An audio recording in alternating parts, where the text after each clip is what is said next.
Verdades do Espiritismo, no qual eu encontraria copiosas fontes de consolação. Tu algumas vezes duvidas, minha mãe, disse ela, e supões que teus olhos e teus ouvidos te enganam. Nunca mais deves duvidar e não creias que, como espírito, eu me conserve desfigurada. Retomei hoje este defeito apenas para melhor te convencer. Lembra-te de que estou sempre contigo.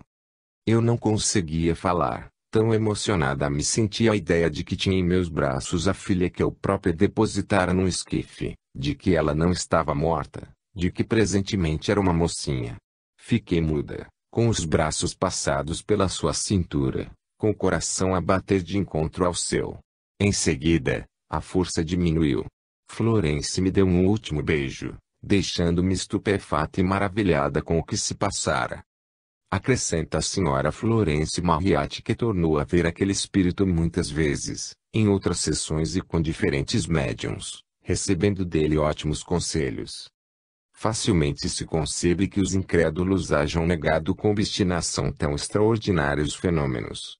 Calorosas polêmicas se travaram, mesmo entre espíritas, e só as experiências e as afirmações de William Crookes puderam confirmar a autenticidade absoluta de Katia King. Recomendamos ao leitor a obra desse sábio, todavia, precisamos assinalar, de modo especial, que Katia é um ser em tudo semelhante, anatomicamente, a um ser vivo. As experiências de Crookes são particularmente interessantes os trabalhos do grande sábio inglês, do ponto de vista em que nos colocamos, pelo que reproduziremos aqui uma pequena parte da sua narrativa, tão completamente probante ela é. Ele nos mostra um espírito tão bem materializado, que se não poderia distingui-lo de uma pessoa normal. Essa notável experiência estabelece, pertinentemente, que o perispírito reproduz não só o exterior de uma pessoa, mas também todas as partes internas do seu corpo. Uma das mais interessantes fotografias é em que estou de pé ao lado de Katia, tem desta um pé no indeterminado ponto do assoalho. Em seguida, vesti a senhorita Cook tal qual estava Katia e nos colocamos, ela e eu, na mesma posição em que estivéramos Katia e eu, e fomos fotografados pelas mesmas objetivas, situadas estas absolutamente como na outra experiência iluminadas pela mesma luz. Superpostas as duas fotografias, as minhas imagens no Minolta coincidem exatamente, quanto ao talhe, etc., ao passo que a de Katia se demonstra maior, de uma meia cabeça, do que da senhorita Cook, junto de quem aquela parece uma mulher gorda. Em muitas das fotografias, o tamanho do seu rosto e a sua corpulência diferem essencialmente dos de seu médium, podendo-se ainda notar muitos outros pontos de dessemelhança.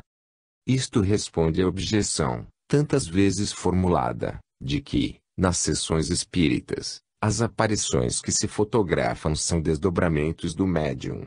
Continuemos.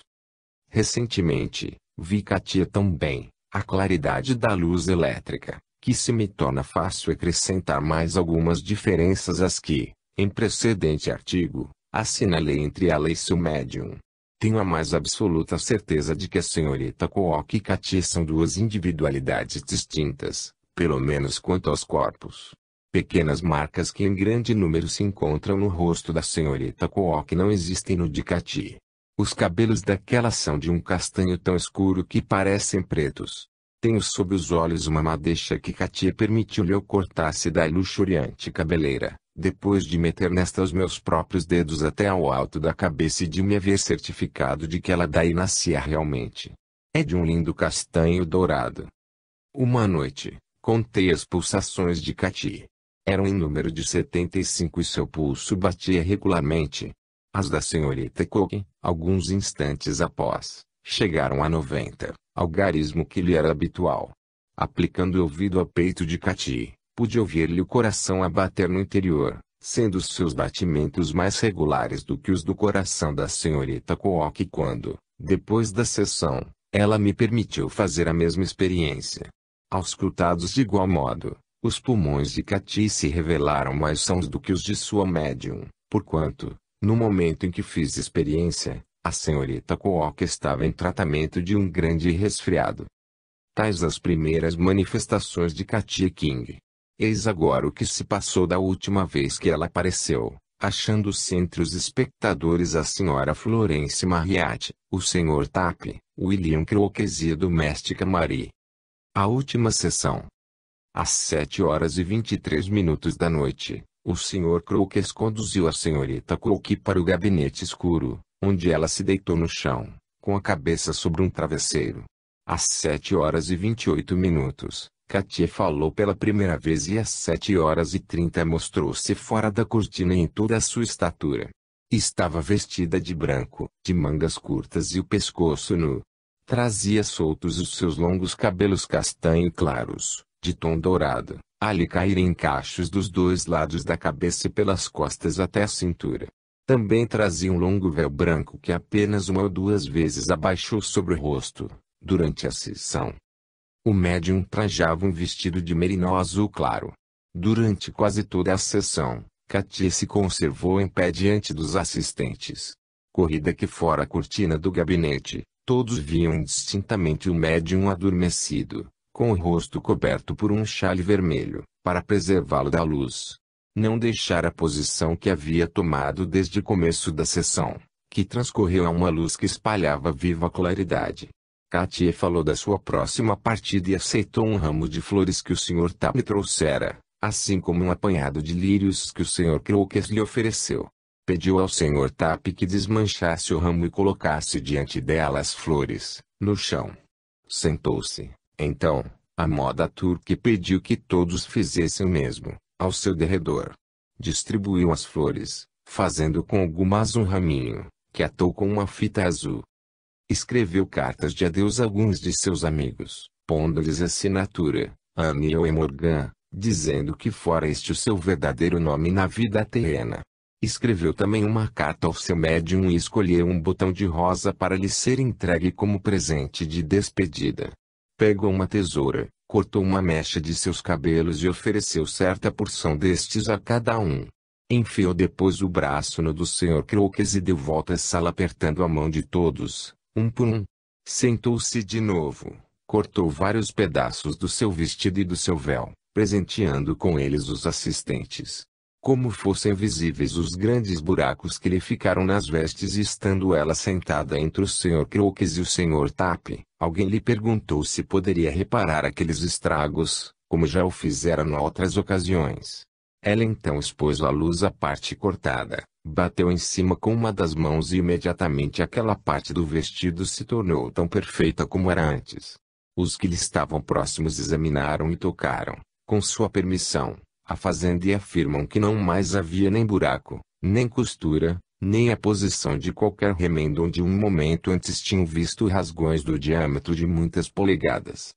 Transmitiu a seguir suas últimas instruções ao Sr. Crookes e aos outros amigos sobre como deviam proceder com relação às manifestações ulteriores, que prometera, com o auxílio do seu médium. Essas instruções foram cuidadosamente anotadas e entregues ao Sr. Crookes. Parecendo então fatigada, Katia dizia com tristeza que precisava ir-se embora, que a sua força decaía. Reiterou muito afetuosamente seu adeus a todos e todos lhe agradeceram as maravilhosas manifestações que lhes havia proporcionado. Dirigindo a seus amigos um último olhar, grave e pensativo, desceu a cortina e tornou-se invisível. Ouviram-na despertar o médium, que lhe pediu, banhado em lágrimas, que se demorasse mais um pouco. Katia, porém, lhe respondeu, minha querida, não posso. Está cumprida a minha missão. Deus te abençoe. E todos ouviram o som do seu beijo de despedida no médium. Logo depois, a senhorita Crook vinha ter com os presentes, inteiramente esgotada e profundamente consternada. Vê-se assim quanto a moça, rebelde a princípio, se afeiçoara à sua amiga invisível. Katia dizia que dali em diante não mais poderia falar nem mostrar-se, que, realizando, por 3 anos, aquelas manifestações físicas, passara a vida bem penosa, para expiar suas faltas, que decidira elevar-se a um grau mais alto da vida espiritual, que só a longos intervalos poderia corresponder-se por escrito com o seu médium, mas que este poderia vê-la sempre, por meio da lucidez magnética. O caso da Sra. Livermore.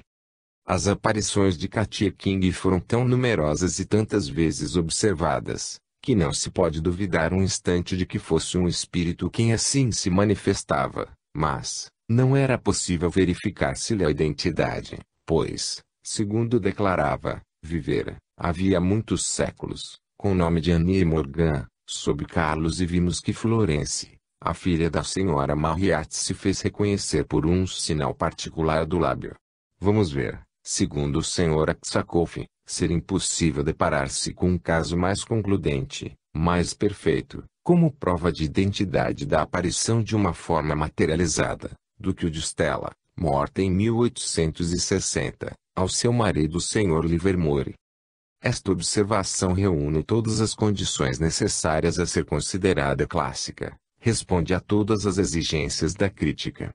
A narração detalhada desse caso encontra-se em T Spiritual Magazine de 1861, nos artigos do Sr. B. Coleman, que lhe obteve todos os pormenores diretamente do Sr. Livermore, pormenores que foram publicados depois, numa brochura intitulada Spiritualism in America, Londres, 1861, e, finalmente, na obra de Darwin, Debatable Land, que lhe tirou os detalhes do manuscrito do Sr. Livermore. Duraram 5 anos, de 1861 a 1866, as materializações daquela figura, e em todo esse tempo o Sr. Livermore realizou com o médium Cat Fox 388 sessões, cujas particularidades ele publicou num jornal. Foram feitas em completa obscuridade. As mais das vezes o Sr. Livermore realizava a sessão a sós com o médium, cujas mãos segurava o tempo todo. Cat Fox se conservava sempre em estado normal, sendo, pois, testemunha consciente de tudo o que se passava. Foi gradual a materialização visível da figura de Stella. Somente na 43ª sessão pôde seu marido reconhecê-la, sob intensa claridade, de origem misteriosa, ligada ao fenômeno, e, em geral, sob a direção de outra figura que acompanhava e auxiliava em suas manifestações. Essa outra aparição dava o nome de Franklin. A partir de então, a aparição de Stella se tornou cada vez mais perfeita, chegando mesmo a suportar a luz de uma lanterna que o Sr. Livermore levava para a sessão. Felizmente para a apreciação do fato, a figura não pôde falar, limitando-se a pronunciar algumas palavras. Todo o lado intelectual da manifestação teve de revestir uma forma que deixou traços indeléveis. Referimos-nos às comunicações, em número de 100, escritas todas pela própria Stella em folhas de papel que o Sr. Livermore levava, marcadas pelas suas mãos. Enquanto a aparição escrevia, ele, segurando as mãos de Cat Fox, via perfeitamente a mão e toda a figura de quem escrevia. A caligrafia dessas comunicações é a reprodução exata da Sra. Livermore, quando viva. Lê-se, numa carta do Sr. Livermore ao Sr. B. Coleman, de Londres, a quem o primeiro conhecera na América. Acabamos, afinal, por obter cartas datadas. A primeira das desse gênero tem a data de 3 de maio de 1861, sexta-feira, e foi escrita com muito cuidado e muito corretamente, e pôde comprovar-se, de maneira categórica, por meio de minuciosas comparações, a identidade da escrita com a de minha mulher. O estilo e a grafia são para mim provas positivas da identidade da autora, mesmo deixando de lado as outras provas, ainda mais concludentes, que obtive. Mais tarde, noutra carta, acrescentava o Sr. Livermore, sua identidade foi estabelecida, de modo a não deixar subsistisse a menor dúvida, primeiro, pela sua aparência, em seguida pela sua caligrafia e, finalmente, pela sua individualidade mental, sem falar de numerosas outras provas, que seriam concludentes nos casos ordinários, mas que não levei em conta, senão como provas complementares.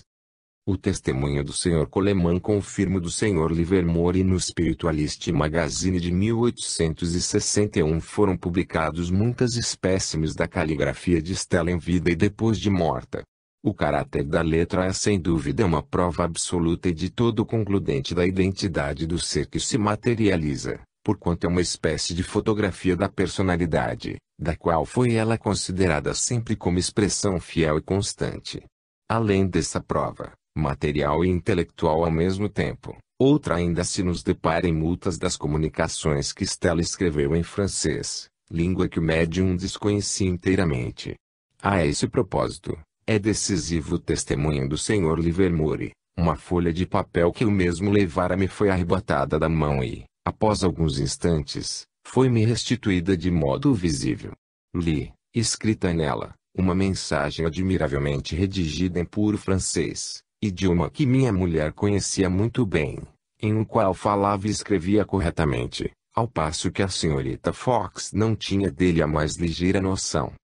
O Sr. Aksakoff, tão exigente em matéria de provas, escreveu: temos aqui uma dupla prova de identidade, dada não só pela caligrafia, semelhante, em todos os pontos, à do defunto, mas também por ser desconhecida do médium a língua em que está escrita a mensagem. O caso é extremamente importante e, ao nosso parecer, apresenta uma prova absoluta de identidade. A cessação das manifestações de Stella por meio da materialização oferece notável semelhança com o termo das aparições de Cati. Lê-se, com efeito, em Wen. Foi na 388 sessão, a 2 de abril de 1866, que a forma de Stella apareceu pela última vez. Depois daquele dia, o Sr. Livermore não mais tornou a ver a figura que lhe era tão conhecida, se bem haja recebido, até o momento em que escrevo, 1871, numerosas mensagens repassadas de simpatia e de afeto. Afigura-se-nos bem firmado que a imortalidade ressalta, em completa evidência, dessas manifestações sugestivas.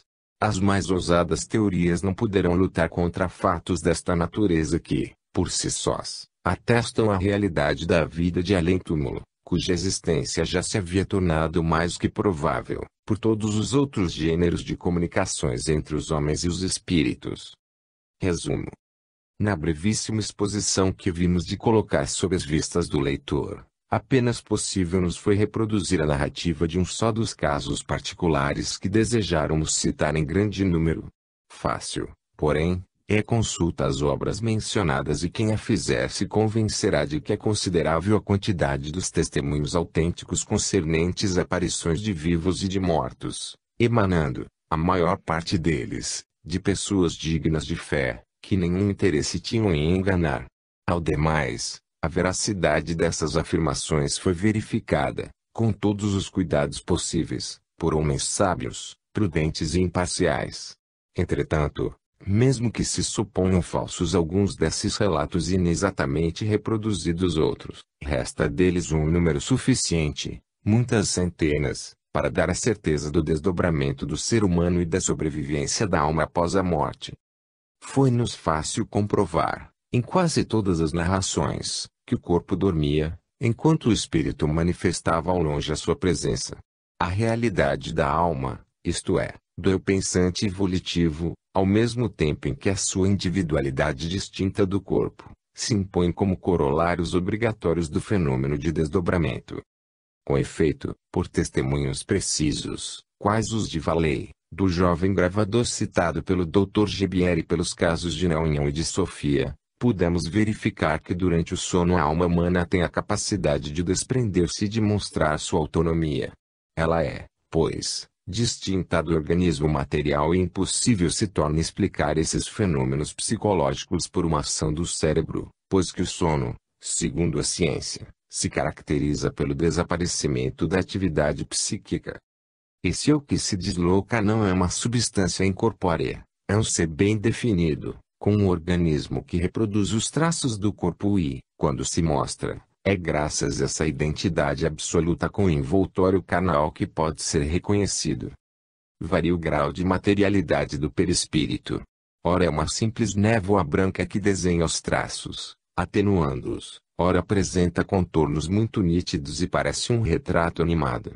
Acontece também mostrar-se com todos os caracteres da realidade, reconhecendo-se-lhe suficiente tangibilidade para exercer ações físicas sobre a matéria inerte e para revelar a existência de um organismo interno semelhante ao de um indivíduo vivo. Em nada influi sobre a intensidade das manifestações a distância que separe do corpo a sua alma. Vimos disso muitos exemplos probantes. Esse envoltório da alma, que somente em circunstâncias muito raras acusa sua existência distinta do corpo, aí se acha, entretanto, no seu estado normal, como indicam as experiências sobre a exteriorização da sensibilidade sobre a ação dos medicamentos à distância. Aliás, a certeza da coexistência do corpo e do perispírito resulta da sobrevivência deste último à destruição do invólucro carnal. Essa imortalidade se encontra estabelecida por experiências variadas, oferecendo todos os caracteres que impõe a convicção. São idênticas às aparições de vivos e de mortos, atuam da mesma maneira, produzem os mesmos resultados. Logo, a causa de onde derivam é a mesma, é a alma desprendida do corpo. Nem poderia ser de outro modo, note-se, pois que, em ambos os casos, a alma se encontra liberta da sua prisão carnal. Se, pois, descobrimos, nas aparições dos mortos, caracteres que não foram postos em evidência nas aparições de pessoas vivas, podemos concluir legitimamente que também o duplo humano os possui. A continuidade que existe entre todos os fenômenos da natureza nos facultará a perceber a ligação existente entre as manifestações da alma produzidas pela sua ação à distância e as que são devidas à sua saída do corpo. Transmissão de pensamento, telepatia, exteriorização parcial, desdobramento, são fenômenos que formam uma cadeia ininterrupta, uma gradação dos poderes anímicos. As circunstâncias que acompanham as aparições de vivos são, em geral, bastante demonstrativas por si mesmas, para estabelecerem a objetividade do fantasma. Evidenciamos esse caráter em todos os casos citados, mas não foi possível dar dele provas absolutas, por isso que esses fenômenos, pela sua raridade, pela sua espontaneidade se opõem a toda pesquisa metódica. O mesmo já não se dá quando as aparições se produzem nas sessões espíritas, em que são provocadas. Aí, conta-se que elas se produzam e todas as precauções são tomadas para que se lhes verifique cuidadosamente a objetividade. A fotografia é uma das garantias mais fortes que podemos fornecer. Se, a rigor, é possível se admita, para explicar as aparições, uma alucinação a efetivar-se em cérebros predispostos a sofrê-la. Essa explicação cai redondamente diante da realidade brutal que se inscreve na camada sensível da chapa fotográfica.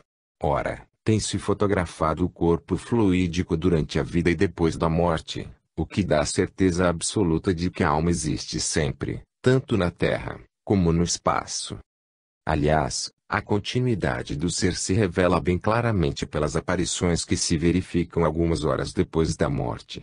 Tudo se passa como se o indivíduo que aparece ainda estivesse vivo. O perispírito que acaba de deixar o corpo lhe retraça fielmente não só a imagem, como também a configuração física, que se patenteia pelas marcas que deixa no papel enegrecido e pelas moldagens. Que descoberta maravilhosa essa possibilidade de qualquer um se convencer da sobrevivência integral do ser pensante, por meio de provas materiais.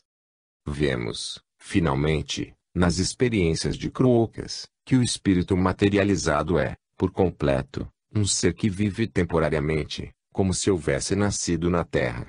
Bate-lhe o coração, funcionam-lhe os pulmões, ele vai e vem, conversa, dá uma mecha de cabelos existentes na própria cabeça. Seu perispírito tem, pois, em si tudo que é necessário à criação de todos esses órgãos, com a força e a matéria que aure do médium. É o desdobramento completo do fenômeno, que vimos apenas esboçado nas aparições falantes. Pouco importa que os sábios oficiais fechem os olhos, que a imprensa, obstinadamente, guarde silêncio sobre tão notáveis fatos. Isso não impedirá que a verdade brilhe aos olhos dos que não sejam espíritos prevenidos. Essa demonstração material da sobrevivência tem capital importância para o futuro da humanidade. Ninguém poderá destruir o feixe de provas que apresentamos. Cedo ou tarde, ainda os mais orgulhosos terão que se curvar à evidência de reconhecer que os espíritas, tão escarnecidos, hão, todavia, dotado a ciência com a maior e a mais fecunda descoberta que já se fez na Terra. Conclusão. Parece-nos, conseguintemente, firmada pela observação e pela experiência, que: primeiro, o ser humano pode desdobrar-se em duas partes, o corpo e a alma. Segundo, a alma, separada do corpo, lhe reproduz exatamente a imagem. Terceiro, as manifestações anímicas independem do corpo físico. Durante o desprendimento, quando a alma está totalmente exteriorizada, o corpo nada mais é do que uma massa inerte. Quarto, a aparição pode denotar todos os graus de materialidade, desde a de uma simples aparência até de uma realidade concreta, que lhe permite andar, falar e atuar sobre a matéria bruta. Quinto, a forma fluídica da alma pode ser fotografada. Sexto, a forma fluídica da alma, durante a vida, ou depois da morte, pode deixar marcas ou moldes. Sétimo, durante a vida, pode a alma perceber sensações, sem o concurso dos órgãos dos sentidos. Oitavo, a forma fluídica reproduz não só o exterior, mas também toda a constituição interna do ser. Nono, a morte não destrói a alma, esta subsiste com todas as suas faculdades psíquicas e com um organismo físico, visível e imponderável, dotado, em estado latente, de todas as leis biológicas do ser humano. As consequências. Que se deve concluir de todos esses fatos? Em primeiro lugar, somos forçados a admitir que o corpo e a alma são duas entidades absolutamente distintas, que se podem separar, cada uma delas com caracteres inequívocos de substancialidade. Também devemos notar que o organismo físico não passa de um envoltório que se torna inerte, logo que o princípio pensante se separa dele. A parte sensível, inteligente do homem reside no duplo e se mostra como causa da vida psíquica. Desde então, será lógico que, para explicar os fenômenos espíritas, se imaginem outros fatores, com exclusão da alma humana. Evidentemente não e todas as teorias que recorrem à intervenção de seres extraordinários, como demônios, elementares, ogros, ideias coletivas, não suportam o exame dos fatos, nem explicam os fenômenos observados. No caso em que o espírito de um vivo se manifesta de qualquer maneira, possível se nos torna remontar do efeito à causa e descobrir a razão eficiente do fenômeno, é a psique humana, em ação temporária fora dos limites do seu organismo. Sabemos que ela aure do corpo material a força de que necessita para suas manifestações. Abandone definitivamente o seu corpo material, e essa alma será obrigada a recorrer a um médium, para dele tomar aquela energia indispensável. Assim, claramente se explicam todas as manifestações. Há nesses fatos, que se desenrolam em séries paralelas, não só evidente parentesco, mas uma semelhança tão grande, que chega à identidade. Logo, em boa lógica, a causa é necessariamente a mesma, em todos os casos, a alma. Essa continuidade foi tão bem sentida, que alguns incrédulos, como Hartmann, tentaram explicar todos os fatos espíritas pela ação incorpórea e inconsciente do médium. Mas, os fenômenos, em grandíssimo números, responderam vitoriosamente a essa inexata asserção.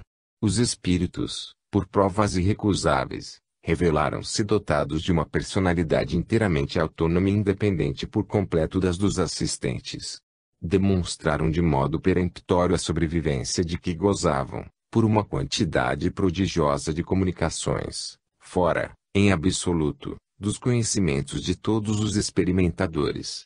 Firmaram sua identidade, por meio de assinaturas autênticas, pela narração de fatos que só eles podiam conhecer, por predições que minuciosamente se cumpriram.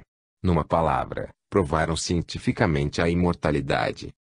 Foi certamente a mais importante e a mais fecunda descoberta do século XIX. Chegar a conhecimentos positivos sobre o amanhã da morte é revolucionar a humanidade inteira, dando à moral uma base científica e uma sanção natural, a revelia de todo e qualquer credo dogmático e arbitrário. Sem dúvida, Mesmo quando essas consoladoras certezas hajam penetrado as massas humanas, a humanidade não se achará só por isso bruscamente mudada, nem se tornará melhor subitamente. Disporá, todavia, da mais forte alavanca que possa existir para derribar o montão de erros acumulados desde há 6.000 anos. Seus instrutores poderão falar com a autoridade dos deveres que correm a todo aquele que vem a este mundo. Exporão aos olhos dos mais recalcitrantes os destinos que os aguardam, e a vida futura, no qual a maioria já não crê, se tornará tão evidente quanto a claridade do sol. Compreender-se-á então que a morada terrestre não é mais do que um degrau nos destinos do homem, que alguma coisa de mais útil há do que a satisfação dos apetites materiais e que cada um terá que conseguir, a todo custo, refrear suas paixões e domar seus vícios. Esses os benefícios indubitáveis que o Espiritismo traz consigo. Bendita e emancipadora doutrina! Que as tuas irradiações se estendam rapidamente por toda a terra, a fim de levarem a certeza aos que duvidam, de abrandarem as dores dos corações dilacerados pela partida de seres amados com ternura e de darem aos que lutam com as asperezas da vida a coragem de superar as duras necessidades deste mundo ainda tão bárbaro.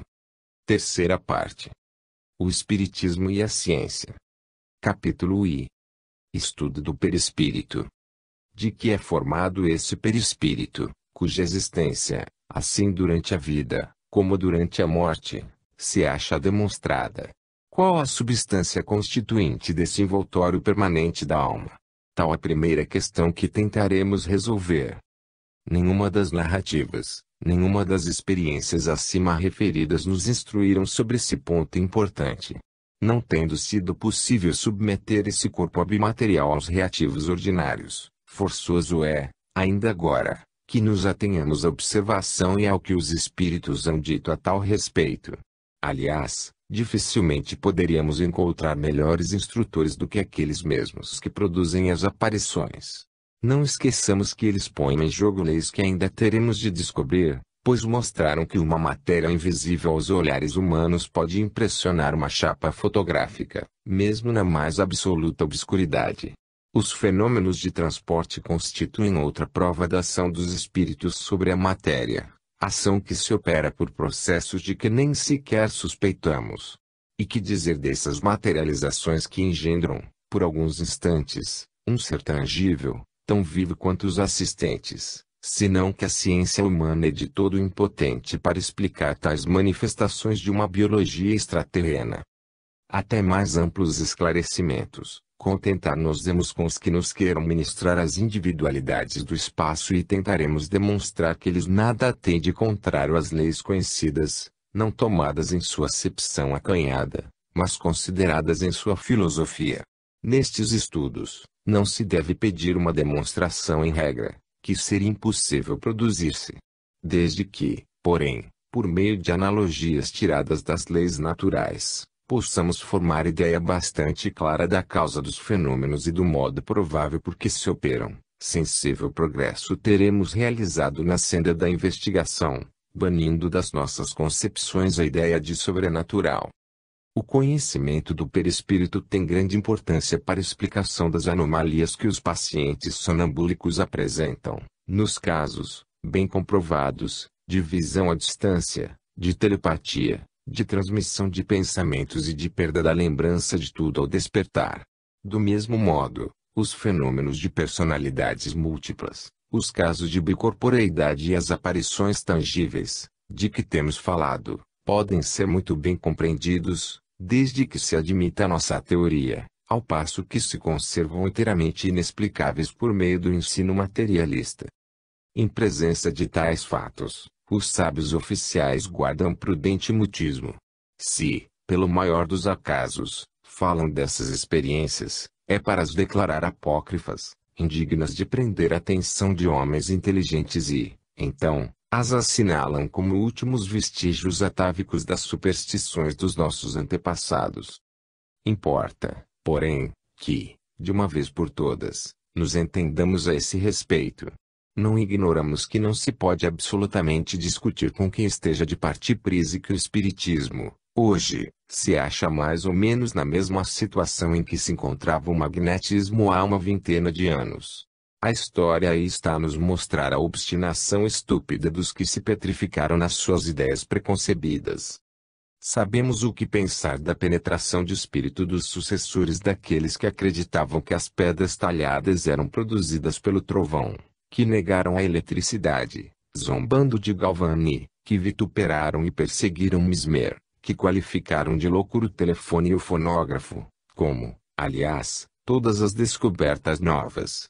Por isso mesmo, sem dar atenção ao banimento mais ou menos sincero a que eles condenam o fenômeno espírita, corajosamente exporemos a nossa maneira de ver, apoiando-a em fatos positivos e bem estudados.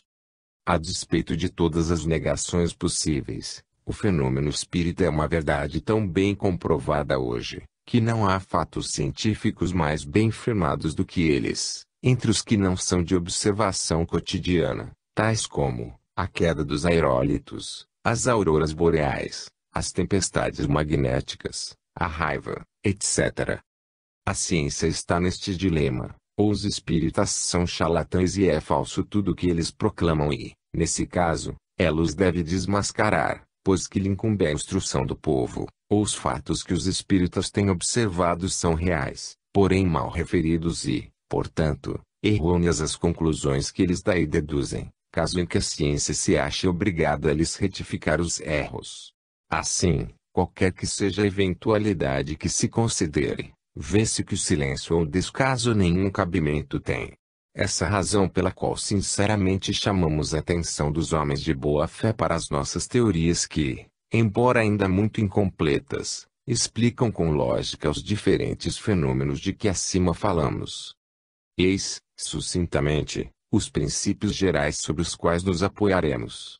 São os de Allan Kardec, que magistralmente resumiu em sua obra todos os ensinos dos espíritos que o assistiram. Princípios gerais. Reconhecemos a existência de uma causa eficiente e diretora do universo, a sublimada inteligência que, pela sua vontade onipotente, imutável, infinita, eterna, mantém a harmonia do cosmos. A alma, a força e a matéria são igualmente eternas, não podem aniquilar-se. A ciência admite a conservação da matéria e da energia, prova rigorosamente que são indestrutíveis, mas indefinidamente transformáveis. Do mesmo modo, o Espiritismo dá a certeza da imortalidade do eu pensante. O princípio espiritual é a causa de todos os fenômenos intelectuais que se dão nos seres vivos. No homem, esse princípio se toma a alma, que se revela à observação como absolutamente distinta da matéria, não só porque as faculdades que a determinam, tais como a sensação, o pensamento ou a vontade, não se podem conceber revestidas de propriedades físicas, mas, sobretudo, por ser ela uma causa de movimento e por se conhecer plenamente a si mesma, o que a diferencia de todos os outros seres vivos e, com mais forte razão, dos corpos brutos. É-nos desconhecida a natureza da alma. Tentar defini-la, dizendo que é imaterial, nada significa, a menos que com essa palavra se queira precisar a diferença que há entre a sua constituição e a da matéria qualquer, porém, que seja o seu modo de existir, ela se mostra simples e idêntica. Aliás, a nossa ignorância acerca da natureza da alma é da mesma ordem e tão absoluta, quanto acerca da natureza da matéria ou da natureza da energia. Até agora, somos de todo impotentes para penetrar as causas primárias e temos que nos contentar com definir a alma, a matéria e a energia pelas suas manifestações, sem pretendermos indagar se, de qualquer maneira, procedem umas das outras. Certamente a alma não é a resultante das funções cerebrais, pois que subsiste após a morte do corpo. Da análise de suas faculdades ressalta que ela é simples, isto é, indivisível, e a experiência espírita confirma essa verdade, mostrando que a sua personalidade se mantém integral depois da morte. O espiritismo, com o apoiar-se exclusivamente nos fatos, reduz a nada todas as teorias segundo as quais a alma sofre uma desagregação qualquer. O que, ao contrário, se verifica é a indestrutibilidade do princípio pensante. Suas faculdades a alma as desenvolve por uma evolução incessante que tem por teatro, alternativamente, o espaço e o mundo terrestre. Em cada uma dessas suas passagens, adquire ela nova soma de conhecimentos intelectuais e morais, que são conservados, aperfeiçoados e aumentados por uma evolução sem fim. Possui um livre-arbítrio proporcional ao número de suas encarnações, dependendo a sua responsabilidade do grau do seu adiantamento moral e intelectual. Assim como o mundo físico tem a regê-lo lei imutável, também o mundo espiritual é regido por uma justiça infalível, de sorte que as leis morais têm sanção absoluta após a morte. Como o universo não se limita ao imperceptível grão de areia por nós habitado, como o espaço formiga de sóis e planetas em número indefinido, admitimos que as futuras existências do princípio pensante podem desenvolver-se nesses diferentes sistemas de mundos, de maneira que a nossa vida se perpetua pela imensidade sem limites. Como pode a alma executar esse processo evolutivo, conservando a sua individualidade e os conhecimentos que adquiriu? Como atua sobre a matéria tangível, durante a encarnação? É o que tentamos determinar em o nosso estudo sobre a evolução anímica. Aqui, temos que começar por compreender o papel de cada uma das partes que formam o homem vivo. O ensino dos espíritos. Se a questão do homem espiritual se conservou por tão longo tempo em estado hipotético, é que faltavam os meios de investigação direta. Assim como as ciências não puderam desenvolver-se seriamente, senão depois que se inventaram o microscópio, o telescópio, a análise espectral e, ultimamente, a radiografia, também o estudo do espírito tomou prodigioso impulso com a hipnose e, principalmente, depois que a mediunidade tornou possível um estudo do espírito desprendido da matéria corpórea. Aqui está o que as nossas relações com os espíritos nos ensinaram relativamente à constituição da alma. Das numerosas observações feitas no mundo inteiro resulta que o homem é formado da reunião de três princípios. 1. A alma ou espírito, causa da vida psíquica. 2. O corpo, envoltório material, a que a alma se associa temporariamente, durante a sua passagem pela terra. 3. O perispírito, substrato fluídico que serve de liame entre a alma e o corpo, por intermédio da energia vital. Do estudo desse órgão decorrem conhecimentos novos, que nos permitem explicar as relações da alma e do corpo, a ideia diretora que preside a formação de todo indivíduo vivo, a conservação do tipo individual e específico, sem embargo das perpétuas mutações da matéria, enfim, o tão complicado mecanismo da máquina vivente. A morte é a desagregação do invólucro carnal, aquele que a alma abandona ao deixar a terra. O perispírito acompanha, conservando-se-lhe sempre ligado. Forma a matéria em estado de extrema rarefação. Esse corpo etéreo, que no estado normal nos é invisível, existe, portanto, no curso da vida terrestre. É por seu intermédio que o eu percebe as sensações físicas e é também por seu intermédio que o espírito pode revelar, no exterior, o seu estado mental. Tem-se dito que o espírito é uma chama, uma centelha, etc.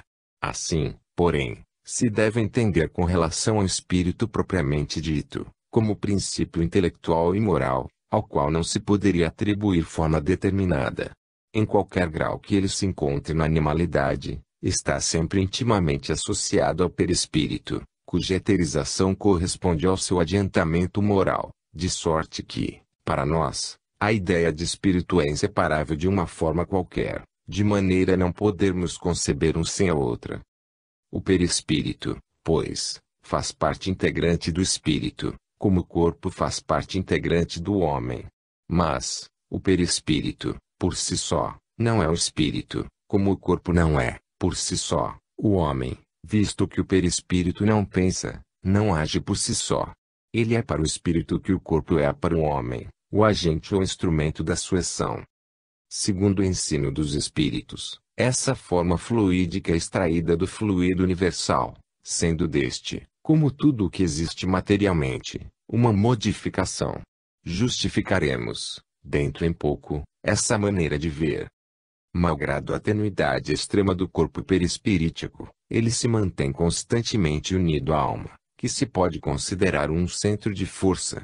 Sua constituição lhe permite atravessar todos os corpos com mais facilidade do que a que tem a luz para atravessar o vidro, do que o calor ou os raios-x para atravessar os diferentes obstáculos que se lhes opõem à propagação.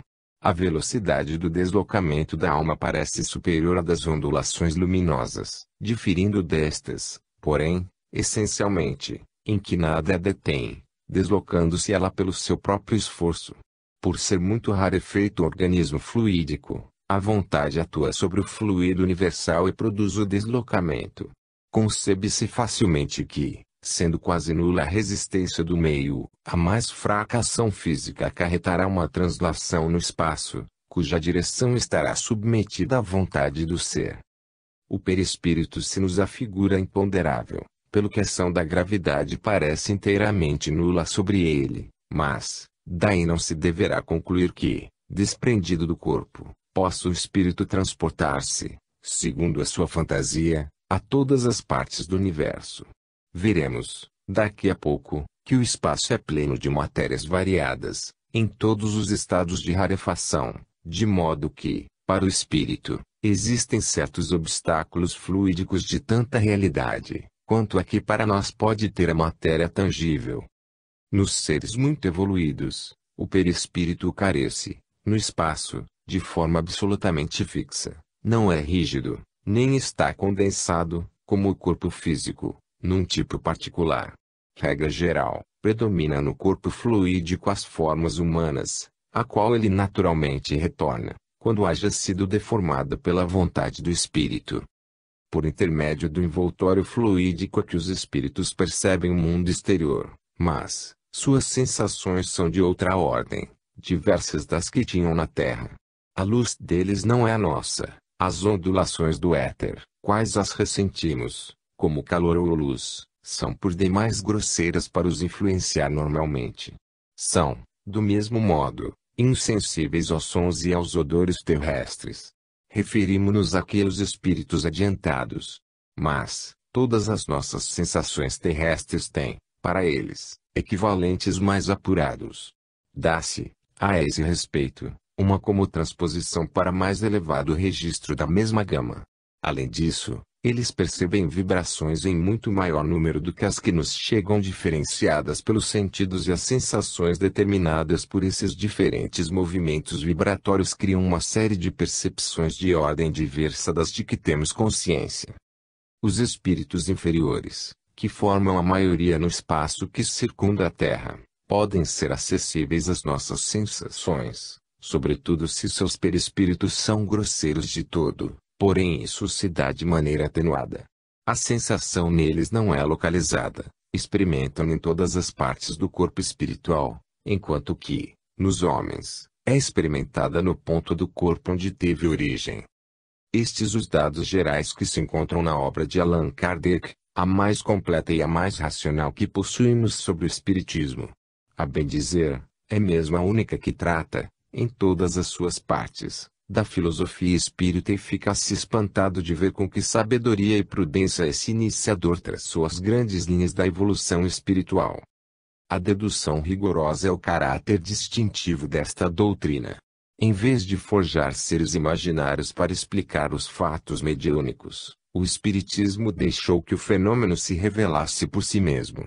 Em todas as partes do mundo, há 70 anos, são as almas dos mortos que, vindo confabular conosco, afirmam ter vivido na Terra e dão dessas afirmativas provas que os evocadores verificam mais tarde e reconhecem exatas.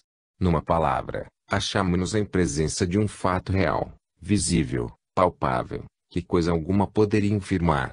Não há negações que prevaleçam contra a luminosa evidência da experiência moderna. Não há demônios, nem vampiros, nem lêmures, nem elementais ou outros seres fantásticos, imaginados para aterrorizar o vulgo, ou desviar, em proveito de obscuros engrimanços, a atenção dos pesquisadores. É a alma dos mortos que se revela pela mesa, pela escrita direta e pelas materializações. O que é preciso se estude. Pela observação e pela experiência, fomos levados a comprovar que o invólucro da alma é material, pois que pode ser visto, tocado, fotografado. Mas, é evidente que essa matéria difere, pelo menos quanto ao seu estado físico, da matéria com que estamos diariamente em contato. O perispírito existente no corpo humano não nos é visível, não tem peso apreciável e, quando sai do corpo para se mostrar longe deste, verifica-se que nada lhe pode opor obstáculo. Destas observações, temos de concluir que é formado de uma substância visível, imponderável e de tal sutileza, que coisa alguma lhe é impenetrável. Ora, estes são caracteres que parecem em absoluta contradição com os que a física nos revela como sendo os da matéria. Temos, pois, que procurar saber o que se deve entender pelo termo matéria e, para isso, urge conhecer o que são o átomo, o movimento e a energia. Adquiridas estas noções, poderemos inquirir como é que uma matéria fluídica tem a possibilidade de conservar forma determinada e, sobretudo, como é que a morte não acarreta a dissolução desse corpo espiritual, uma vez que ocasiona do corpo físico. Tornar-se-á então necessário nos familiarizemos com a ideia da unidade da substância, porquanto, admitida essa ideia, claro fica que, se o perispírito é formado da matéria primordial, não poderá decompor-se em elementos mais simples e, como a alma já se acha revestida dele antes de nascer, isto é, anteriormente à sua entrada no organismo humano, irá com ele, ao deixar o seu corpo terreno. Se for verdadeiramente possível demonstrar que as concepções científicas atuais nos permitem conceber semelhante matéria, poder-se-á empreender, racionalmente, o estudo do perispírito, estudo que então sairá do domínio do empirismo para entrar no das ciências positivas. Vejamos, pois, desde já, como é constituída a matéria. Capítulo 2. O que, em definitivo, importa saber ao que somos, donde viemos e onde vamos. A filosofia é impotente para nos esclarecer a esse respeito, porquanto umas às outras se opõem às conclusões a que chegaram as diferentes escolas. As religiões, proscrevendo a razão e fazendo exclusivamente questão da fé, pretendendo impor a crença em dogmas imaginados quando os conhecimentos humanos ainda se achavam na infância, vêm afastar-se delas os espíritos independentes, que preferem as realidades tangíveis e sempre verificáveis da experiência a todas as afirmações autoritárias e combinatórias. Vamos justificar os principais ensinos do Espiritismo, mostrando que decorrem de minuciosos estudos, harmônicos com as concepções modernas e constituindo uma filosofia religiosa de imponente realidade. Espaço. É infinito o espaço, pela razão de ser impossível supor-lhe qualquer limite porque, malgrado a dificuldade que encontramos para conceber o infinito, mais fácil nos é, contudo, ir eternamente pelo espaço em pensamento, do que pararmos num lugar qualquer, depois do qual nenhuma extensão mais houvesse a ser percorrida. Para imaginarmos, tanto quanto permitam as nossas faculdades restritas, a infinidade do espaço, imaginemos que, partindo da Terra, perdida em meio do infinito, rumo a um ponto qualquer do universo, com a velocidade prodigiosa da centelha elétrica, que transpõe milhares de léguas num segundo, havendo, pois, percorrido milhões de léguas mal tenhamos deixado este globo, nos achemos num lugar de onde a Terra não nos pareça mais do que vaga estrela. Um instante depois, seguindo sempre na mesma direção, chegamos às estrelas longínquas, que da nossa morada terrestre mal se percebem. Daí, não só a Terra terá desaparecido das nossas vistas nas profundezas do céu, como também o Sol, com todo o seu esplendor, estará eclipsado pela extensão que dele nos separa. Sempre com a mesma velocidade do relâmpago, transpomos sistemas de mundos, à medida que avançamos pela amplidão, ilhas de luzes etéreas, vias estelíferas, paragens suntuosas onde Deus semeou mundos na mesma profusão com que semeou as plantas nos prados terrestres. Ora, minutos apenas há que caminhamos e já centenas de milhões de léguas nos separam da Terra, milhares de milhões de mundos passaram sob os nossos olhares e, entretanto, escutai bem. Na realidade, não avançamos um único passo no universo. Se continuarmos durante anos, séculos, milhares de séculos, milhões de períodos sem vezes seculares incessantemente com a mesma velocidade do relâmpago, nada teremos avançado, qualquer que seja o lado para onde nos encaminhemos e qualquer que seja o ponto para onde nos dirijamos, a partir do grão invisível que deixamos e que se chama Terra. Eis o que é o espaço. Justificação desta teoria. Concordam essas poéticas e grandiosas definições com o que sabemos de positivo sobre o universo? Concordam, porquanto, sucessivamente, a luneta, o telescópio e a fotografia nos hão feito penetrar, cada vez mais longe, no campo do infinito. Durante séculos, nossos pais imaginaram que a criação se limitava à terra que eles habitavam e que julgavam chatas. O céu era apenas uma abóbada esférica onde se achavam incrustados pontos brilhantes chamados estrelas. O sol era tido como um falso móvel destinado a distribuir claridade. Nós, terrícolas, éramos os únicos habitantes da criação, feita especialmente para nosso uso. A observação, mais tarde, facultou reconhecer-se a marcha das estrelas. A abóbada celeste se deslocava, arrastando consigo todos os pontos luminosos. Depois, o estudo dos movimentos planetários e a fixidez da estrela polar levaram Tales de Mileto a reconhecer a esfericidade da Terra. A obliquidade da eclíptica é a causa dos eclipses.